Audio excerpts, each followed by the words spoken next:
Bismillahirrahmanirrahim. Alhamdulillah rabbil alamin wassalatu wassalamu ala asyrofil mursalin sayyidina Muhammad wa ala alihi wa sahbihi Muhammad. Allahumma shalli ala Muhammad sallallahu tukhrijuna bi babi wujudna bi babi wujudna wa ta'ala wa ta'ala wa ta'ala Tuhuna Allah subhanahu wa ta'ala ala khilla yauma idzin ba'dhum li ba'din aduwwun illal muttaqin. Wakil tinggal hari kiamat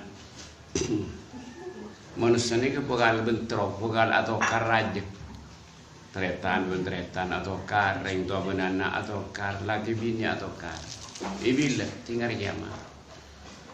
Napa saya kata kar masalah ibu itu saya kata kar ya boleh lambat dia aja kemudian kejadian si bagus jangan si laki jangan si bini jangan si laki wadah abung puang guna yang sepuluh abung puang raja baki dengan akhirat kecuali illal muttaqin, kecuali orang yang takut Allah Ta'ala tak tokan dengan akhirat subung tokan pasti menyatu dengan akhirat. Kesimpulan sebuah nikah orang yang sealam dunia saya apa ini kan kelahiran kedua muntah lahir lagi bukan raja tokar hari kiamat maka dikasih cek penting kan waktu kelahiran kedua lahir lagi. Waktu bangkit rohani kudu bangkit, kudu tak tokar pakai hari kiamat. Jadi khusus orang sudah bangkit rohani hari kiamat bakal tokar. Manusia sebanyak ni alam dunia makin odi makin kasih bangkit nafsu. Dada masih maksud nafsu bangkit. Pengatur roh seneng ada, pengatur roh usaha dunia dong seborong keinginan macam keinginan cok nyerok cok nengate. Maka apa jangan nurok kini kah nafsu si bangkit nafsu nang ada tak ingat kau dia akhirat tanda orang nafsu bangkit tak kira mikir kau dia akhirat bukan mikir kau dia akhirat malam saya rawe cekeh ija kaje wabil asharihum yastaghfirun waktu sahurnya sepora kalau Allah muncul ingat kau dia akhirat makin kan tak ingat rata-rata manusia tak ingat kau dia akhirat. Ini ngalek kulai bebeng kalau tak nyerap kate ingat. Bukti cai tak nyerap kate. Mari ujung subuh tak akan tawirin, mari maghrib tak akan tawirin. Nganggurnya banyak waktu. Tak nyerap kate ingat ke bakti. Mesti tak kau kalau tak nak subung toka dengan alam dunia tak toka ya heran kiki ya.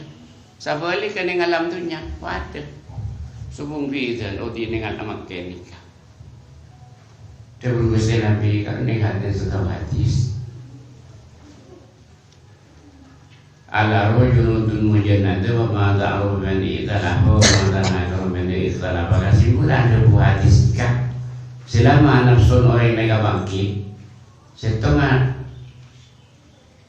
nafsu sebangkit setengah rohani sebangkit ini katakan ini musuh ini berganti musuh gimana pada bangkit nafsu nabi subuh musuh saya rabai dia ada wadah, seretan ada wadah, lagi bini ada wadah, lagi kakak sekolah, subuh musuh. Dia sampai membangkit rohani, musuh waktu dulu ni Gusti Nabi. Bukan tak menyatu serap, salam dunia ni digunakan dulu. Dia sampai tak menjadi main menjadi tak ngerti keterangan ni. Dia ada masalah ngerti mata ini ini alam dunia. Saya usul mata tak ingat kau dia akhirat tak nyerap ke atas ni kan tahu di ni alam dunia.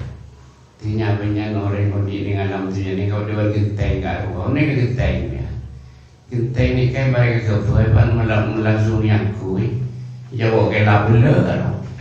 Ia bawa jen ke orang. Tawasnya kaki. Mari tu bawa yang kui genteng kat rumah. Jadi ingat ni kamu sahaja. Lesi bagus dia mah, lihat tengok ni kan mereka kebal, jumur, mereka keren, mereka